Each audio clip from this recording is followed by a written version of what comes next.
Bienvenue dans les voies du digital. Et aujourd'hui, j'ai le plaisir d'accueillir Marc Lipa, qui est directeur associé d'Arctus. Donc Arctus, c'est une société qu'on connaît bien. Bonjour Marc. Bonjour Alain. Parce qu'on se connaît par rapport au fait que vous faites beaucoup de conseils autour des problématiques justement de ces changements numériques. On se retrouve dans les salons intranet, vous faites beaucoup de publications intéressantes. Et moi, justement, aujourd'hui, si on est là, c'est parce que j'ai découvert une vidéo sur Internet, une vidéo sur l'infobésité, que moi j'ai trouvé très très bien, très pédagogique, que tu avais fait. Tout à fait, merci. Et je me suis dit que c'était l'occasion d'en parler pour justement un peu ouvrir un peu le débat autour de ces questions d'infobésité. C'est vrai qu'on parle beaucoup des outils de communication, de cette surcharge d'informations, des entreprises qui sont aujourd'hui submergées par tout ça. Et la question, c'est qu'est-ce qu'on peut faire face à l'infobésité et en particulier le fameux bon et mauvais cholestérol. Alors, ma question directe, aujourd'hui, quelle part de bon et de mauvais cholestérol amènent ces outils de communication dans l'entreprise ? Alors, c'est une bonne question parce qu'on la retrouve un peu partout en ce moment dès qu'on essaie de déployer des outils collaboratifs, des réseaux sociaux d'entreprise. Voilà, c'est une question qui revient très souvent. Les managers, les salariés disent « mais j'ai trop d'informations et comment je vais gérer ça ?» Moi, j'aime bien déjà toujours recontextualiser par rapport à l'histoire. C'est-à-dire que le sentiment d'avoir trop d'informations, il n'est pas récent, il n'est pas lié à notre époque. Il existe de tout temps. On voit dans les écrits de Platon, Sénèque, déjà des gens qui se plaignent Déjà dans les anciens, ils se plaignent qu'il y a trop d'informations. À l'époque des premières universités en Europe, à Bologne, en Italie, au moment de la Renaissance, déjà les académiques, ils disent qu'il y a trop de livres et de mauvaise qualité. Donc finalement, les critiques qu'on a sur le web, avec le web plein d'infos, avec n'importe qui peut s'exprimer, qui donne une information assez faible, eh bien c'est pas nouveau. Donc déjà, il faut essayer de voir ça. Ce serait structurel, donc. Oui, en fait, c'est finalement le cerveau humain, il n'est pas capable de traiter toutes les informations qu'il reçoit. C'est-à-dire qu'on a une capacité de réception qui est très supérieure à notre capacité de traitement d'informations. Donc on peut toujours se sentir surchargé par l'information. Donc déjà, si on comprend ça, on va commencer un peu à lâcher prise. On va commencer à se détendre un petit peu. Finalement, c'est pas si grave. C'est pas si grave. C'est pas si grave que ça. Alors après, est-ce qu'il y a du bon et du mauvais, de la bonne information, de la mauvaise information? Là aussi, c'est très relatif. C'est-à-dire qu'une même information, elle va être considérée comme étant de mauvaise qualité par certains et intéressante par d'autres. Et donc, dans ce monde-là où tout le monde peut créer de l'information, sur les réseaux sociaux, mais aussi dans les entreprises, avant c'était le cas uniquement qu'à l'extérieur de l'entreprise, mais maintenant, avec un réseau social d'entreprise, un attrait collaboratif, il y a beaucoup de monde qui peut produire de l'information.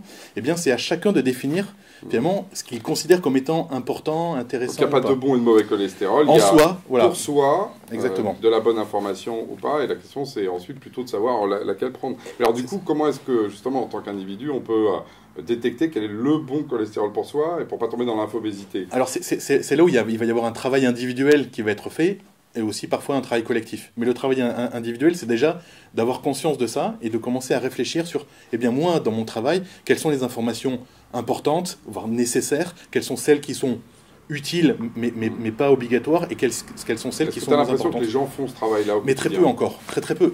Et les managers aussi le font peu parce que finalement ils sont souvent emportés par l'opérationnel, par leur métier, par leur KPI et donc ils ont assez peu de temps de lever le nez du guidon un peu, de prendre du recul.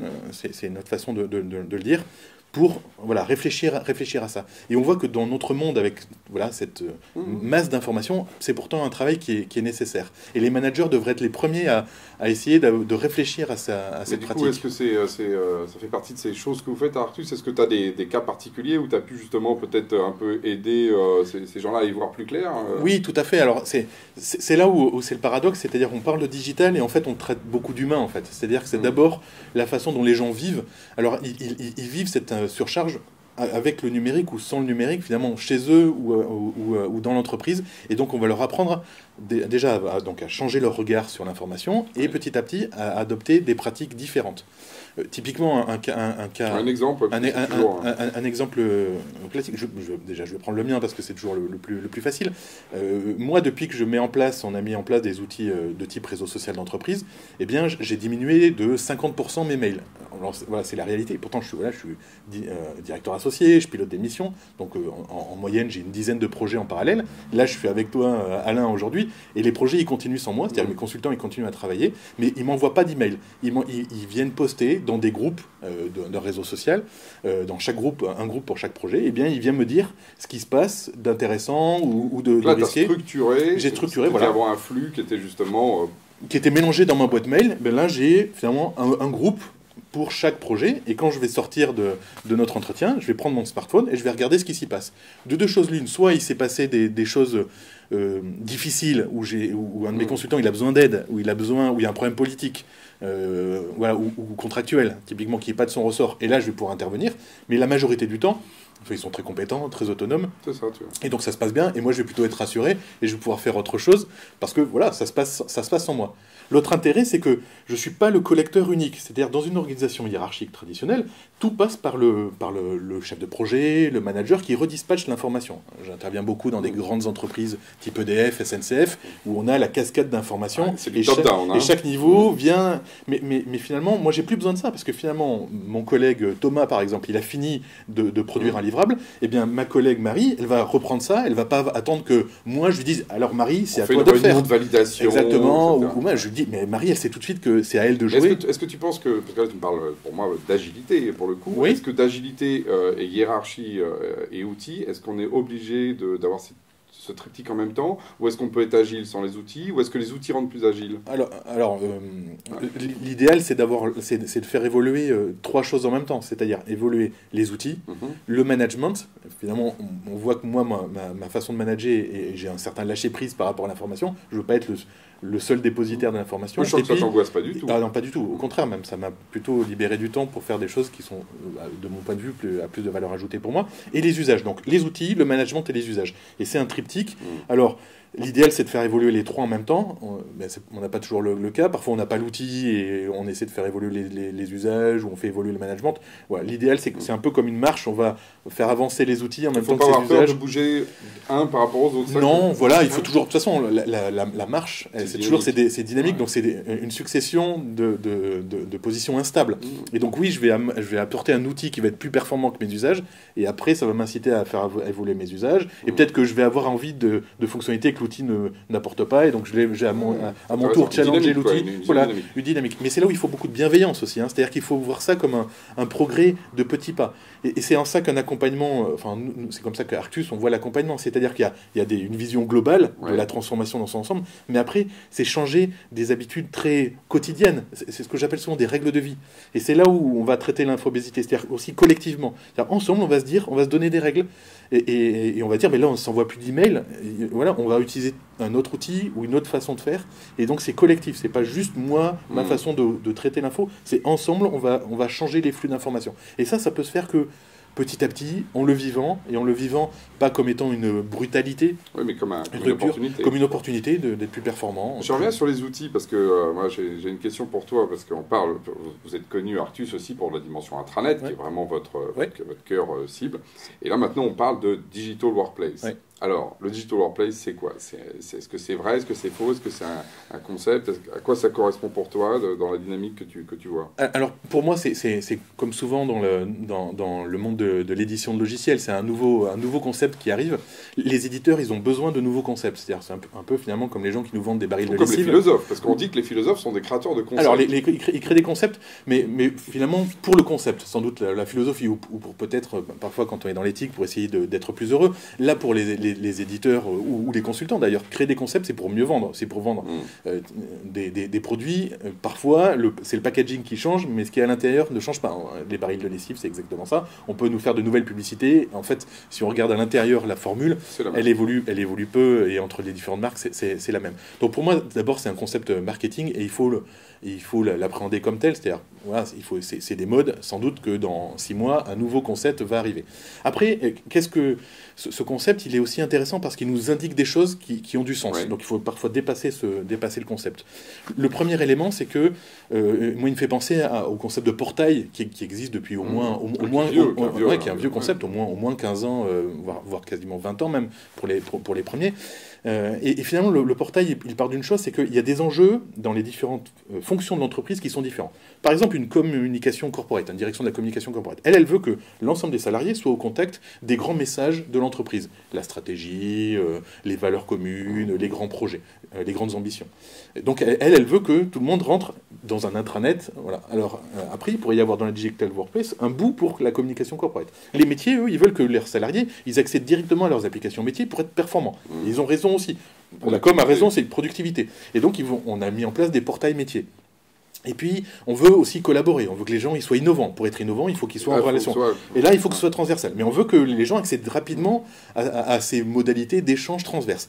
Et donc, il y a bien ces trois mondes qui avant étaient un peu séparés. Finalement, un intranet Infocom classique, un portail métier ou des applications métiers séparées, et puis un monde de la collaboration. Et finalement, la Digital Workplace, elle parle un peu de ce souhait des salariés de mettre ces trois ensemble, plus ou moins bien, d'essayer d'avoir une expérience utilisateur fluide, c'est ce qu'on va rechercher pour leur simplifier la vie.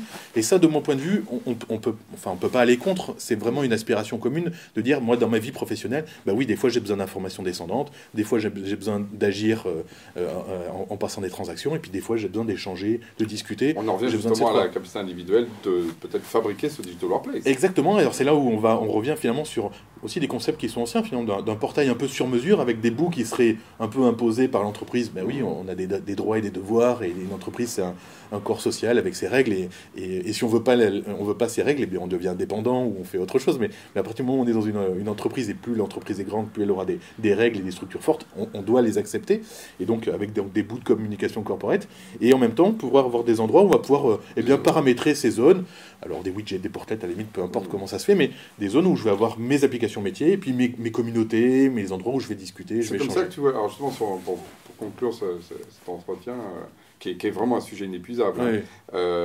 Comment tu vois l'avenir, justement, parce que là, tu commences à te projeter sur des façons de faire. Qu'est-ce que tu vois comme rupture qui pourrait justement régler ces problèmes d'infobésité, que ce soit en termes de gouvernance ou d'outils ou de... Alors moi déjà, ce que l'on voit, c'est qu'on va continuer à être dans la dynamique de créer toujours plus de contenu. Donc par rapport à l'infobésité, il vaut mieux travailler sur le lâcher prise. Se préparer à ça. L'humanité continue à produire beaucoup de contenu.